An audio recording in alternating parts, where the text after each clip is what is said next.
네, 성도 여러분, 하루 동안 평안하셨습니까? 2023년 9월 27일 수요일입니다. 오늘은 수요 예배가 있는 날입니다. 오늘부터 수요 예배 시간이 오후 3시로 변경되었죠. 여러분들 시간에 착오 없으시길 바라고요. 수요 예배 시간에 뵙도록 하겠습니다. 기도하시면서 새벽 기도회 시작하도록 하겠습니다. 하나님 아버지, 오늘도 우리에게 귀한 하루를 허락해 주셔서 감사드립니다. 주님께서 주신 이 귀한 날에 하나님께 이 시간을 드리며 하루를 보내게 하시니 정말 감사드립니다. 하나님, 하나님의 큰 뜻을 헤아리는 것이 분명하지 않을 때가 많지만 그럼에도 우리를 향한 하나님의 사랑은 늘 한결같으시고 우리를 향한 하나님의 크고도 오묘한 뜻이 있으심을 우리는 믿습니다. 그 뜻이 우리의 비전이라는 것을 한번 생각해 봅니다. 그 비전을 발견하는 것은 우리의 영적인 눈이 열려야 볼 수 있게 됨도 생각해 봅니다. 하나님, 볼 수 없는 것을 보는 우리의 영안이 열려서 우리를 향한 하나님의 뜻을 우리가 발견할 수 있도록 도와주시옵소서. 간절히 원합니다. 주님, 우리를 향한 하나님의 뜻을 보게 하시고 그 발견한 주님의 뜻을 이루어가는 우리가 되게 하여 주시옵소서. 각자의 인생도 주님께서 살피시고 다스리신다는 것을 우리가 고백하게 하시고 그 고백이 우리의 삶의 자세로 나타나게 해주셔서 우리의 삶이 주님의 기쁨이 되는 삶이 되게 하여 주시옵소서. 감사드립니다. 모든 말씀 우리 구주 예수 그리스도 이름으로 감사하며 기도드립니다. 아멘. 오늘 저희들에게 주신 하나님의 말씀은요, 민수기 14장 1절부터 10절까지 말씀입니다. 민수기 14장 1절부터 10절까지 말씀 봉독해 드립니다. 온 회중이 소리를 높여 부르짖으며 백성이 밤새도록 통곡하였더라. 이스라엘 자손이 다 모세와 아론을 원망하며 온 회중에게 그들에게 이르되 우리가 애굽 땅에서 죽었거나 이 광야에서 죽었으면 좋았을 것을 어찌하여 여호와가 우리를 그 땅으로 인도하여 칼에 쓰러지게 하려 하는가? 우리 처자가 사로잡히리니 애굽으로 돌아가는 것이 낫지 아니하랴. 이에 서로 말하되 우리가 한 지휘관을 세우고 애굽으로 돌아가자 하며 모세와 아론이 이스라엘 자손의 온 회중 앞에서 엎드린지라. 그 땅을 정탐한 자 중 눈의 아들 여호수아와 여분네의 아들 갈렙이 자기들의 옷을 찢고 이스라엘 자손의 온 회중에게 말하여 이르되 우리가 두루다니며 정탐한 땅은 심히 아름다운 땅이라. 여호와께서 우리를 기뻐하시면 우리를 그 땅으로 인도하여 들이시고 그 땅을 우리에게 주시리라. 이는 과연 젖과 꿀이 흐르는 땅이니라. 다만 여호와를 거역하지는 말라. 또 그 땅 백성을 두려워하지 말라. 그들은 우리의 먹이라. 그들의 보호자는 그들에게서 떠났고 여호와는 우리와 함께 하시느니라. 그들을 두려워하지 말라 하나 온 회중이 그들을 돌로 치려 하는데 그때에 여호와의 영광이 회막에서 이스라엘 모든 자손에게 나타나시니라. 아멘. 참 좋으신 우리 주님의 크신 은총이 우리 토론토 안희장로교회 모든 분들 가운데 오늘도 함께 하시기를 주님의 이름으로 축복합니다. 성도님들, 오늘도 주님의 은혜 안에서 복된 하루 보내시길 바랍니다. 우리는 어제 10명의 정탐꾼들이 가나안 땅을 악평한 내용을 보았죠. 반면에 갈렙이 하나님의 비전을 바라보면서 이스라엘 백성들에게 용기를 불어넣은 장면도 보았습니다. 그러면서 우리는 어제 본문을 통해서 시선과 믿음을 생각해 보았습니다. 하나님을 바라보는 시선과 현실을 바라보는 시선, 그리고 하나님의 능력을 믿는 것과 그렇지 않은 것에 대해서 생각해 보았죠. 오늘은 어제에 이어서 이제 이스라엘 백성들이 조금 더 적나라하게 그들의 감정을 표출하고 하나님과 모세와 아론에 대한 원망을 가감없이 풀어놓는 장면을 보게 됩니다. 1절 보실까요? 1절 보시면 이스라엘 온 회중이 소리를 높여서 부르짖었고 백성들이 밤새도록 통곡하였다고 기록되어 있습니다. 그들의 부르짖음의 원인이 무엇이었을까요? 그들은 왜 밤새도록 통곡하였을까요?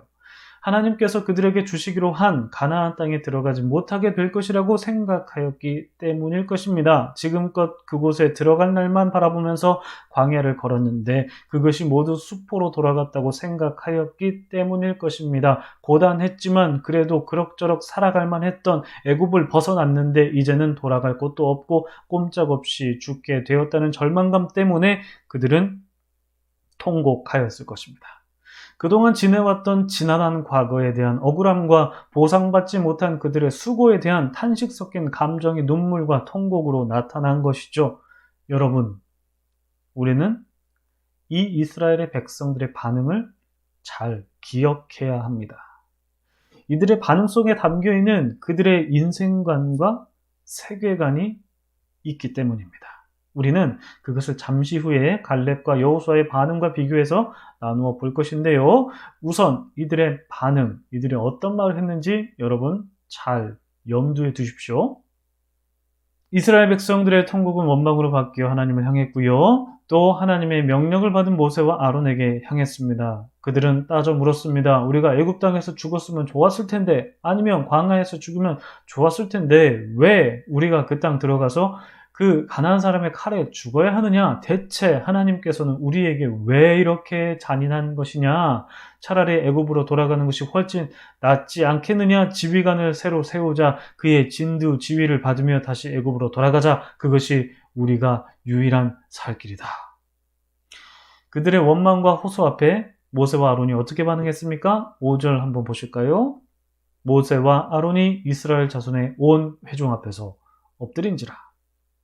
모세와 아론이 이스라엘 백성들 앞에서 엎드렸습니다. 여러분, 모세와 아론의 부복, 이 엎드림은 무슨 의미였을까요? 백성들에게 목숨을 구걸한 것일까요? 아이고, 생각해보니 저의 판단이 틀렸네요. 여러분의 뜻이 옳았습니다. 여러분의 뜻대로 행하십시오. 다만 저희들의 목숨만은 제발 살려주십시오. 우리가 당신의 뜻을 따르겠습니다라는 비굴한 부복이었을까요? 얼핏 보면 그렇게 보입니다. 그러나 여러분, 이 부복은 비굴한 엎드림이 아니었습니다. 이들의 엎드림은 다름 아닌 중보 기도였습니다. 이들은 자기를 향한 원망과 통곡을 들으면서, 그것을 들으면서 그들 앞에 엎드려서 하나님께 기도한 것입니다. 원어적으로 살피면 이 엎드린지라가 바로 중보적인 기도를 의미합니다. 무슨 중보적인 기도입니까? 이들을 살려달라는 것입니다. 이스라엘 백성들을 살려달라는 중보적 기도인 것입니다. 하나님께서 이들의 잘못을 용서해달라는 기도였습니다. 마치 예수님께서 십자가상에서 로마 군병들을 보시면서 저들이 자기들이 하는 행동을 알지 못하니 용서해달라고 간구하셨던 것처럼 모세와 아론도 이스라엘 백성들의 무죄함에 대해서 하나님의 용서를 간구하고 있는 것이었습니다. 모세와 아론의 낮아지는 모습을 본 갈렙과 여호수아 어떻게 반응했을까요? 이들의 반응은 오늘 본문에서 정말 중요한 대목입니다. 본문 살펴볼까요? 6절부터 9절입니다. 그 땅을 정탐한 자 중 눈의 아들 여호수아와 여분네의 아들 갈렙이 자기들의 옷을 찢고 이스라엘 자손의 온 회중에게 말하 이르되 우리가 두루 다니며 정탐한 땅은 심히 아름다운 땅이라. 여호와께서 우리를 기뻐하시면 우리를 그 땅으로 인도하여 들이시고 그 땅을 우리에게 주시리라. 이는 과연 젖과 꿀이 흐르는 땅이니라. 다만 여호와를 거역하지는 말라. 또 그 땅 백성을 두려워하지 말라. 그들은 우리의 먹이라. 그들의 보호자는 그들에게서 떠났고 여호와는 우리와 함께 하시느니라. 그들을 두려워하지 말라 하나. 여호수아와 갈렙이 옷을 찢으면서 회중들에게 말했습니다. 여호와께서 우리를 기뻐하시면 우리를 그 땅으로 인도하여 들이실 것이다. 여호와께서 그 땅을 우리에게 주실 것이다. 여호와께서 우리와 함께 하시니 여호와께서 우리에게 승리를 가져다 주실 것이다. 두려워하지 말라. 염려하지 말라.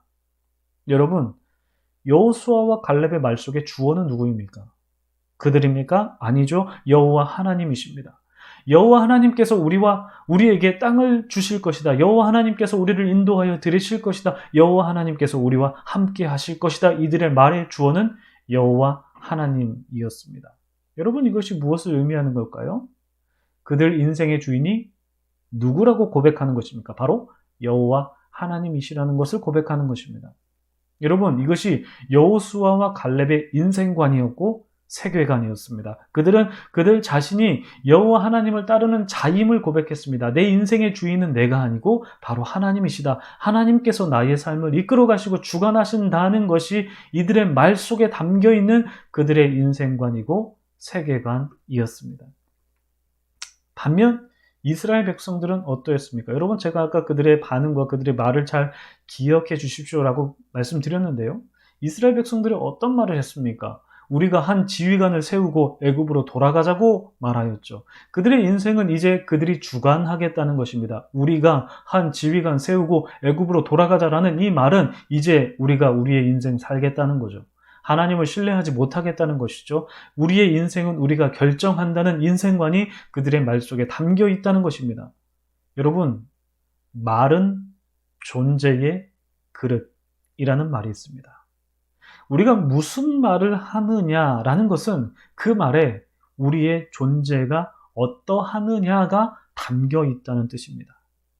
우리의 인생의 주어를 누구로 삼느냐에 따라서 우리의 삶의 주인을 누구로 모시느냐가 담겨 있는 것입니다. 그 말 속에 그 인생관과 세계관과 가치관이 다 담겨 있는 것입니다.